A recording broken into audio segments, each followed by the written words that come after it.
On glancing over my notes of the 70-odd cases in which I have, during the last 8 years, studied the methods of my friend Sherlock Holmes, I find many tragic, some comic, a large number merely strange, but none commonplace. For working as he did rather for the love of his art than for the acquirement of wealth, he refused to associate himself with any investigation which did not tend towards the unusual and even the fantastic.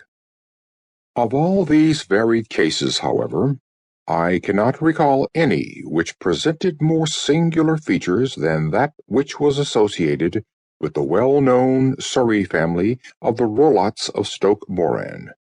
The events in question occurred in the early days of my association with Holmes, when we were sharing rooms as bachelors in Baker Street. It is possible that I might have placed them upon the record before, but a promise of secrecy was made at the time, from which I have only been freed during the past month by the untimely death of the lady to whom the pledge was given.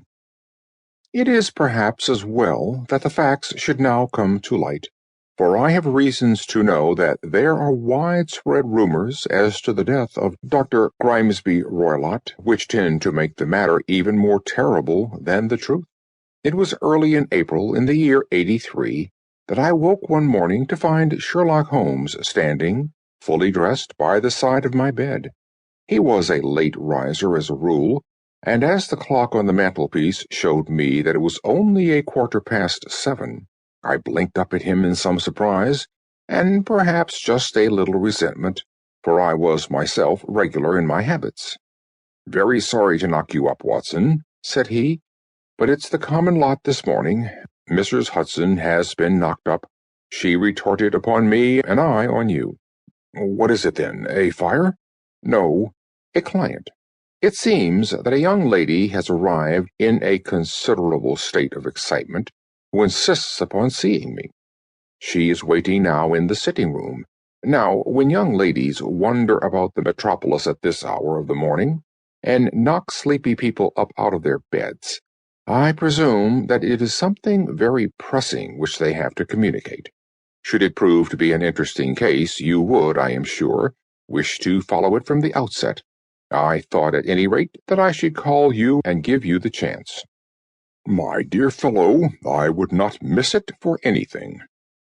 I had no keener pleasure than in following Holmes in his professional investigations, and in admiring the rapid deductions, as swift as intuitions, and yet always founded on a logical basis, with which he unravelled the problems which were submitted to him.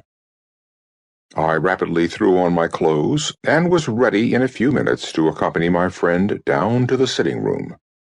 A lady, dressed in black, heavily veiled, who had been sitting in the window, rose as we entered.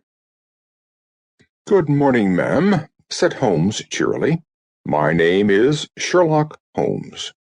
This is my intimate friend and associate, Dr. Watson, before whom you can speak as freely as before myself.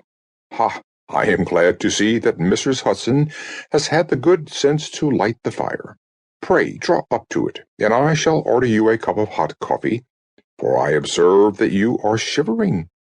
"It is not cold which makes me shiver," said the woman in a low voice, changing her seat as requested. "What then?" "It is fear, Mr. Holmes. It is terror." She raised her veil as she spoke, and we could see that she was indeed in a pitiable state of agitation. Her face was all drawn and grey, with restless, frightened eyes, like those of some hunted animal. Her features and figure were those of a woman of 30, but her hair was shot with premature grey, and her expression was weary and haggard. Sherlock Holmes ran her over with one of his quick, all-comprehensive glances. "You must not fear," said he soothingly, bending forward and patting her forearm. "We shall soon set matters right. I have no doubt you have come in by train this morning, I see." "You know me, then?" "No, but I observed the second half of a return ticket in the palm of your left glove. You must have started early, and yet you had a good drive in a dog-cart."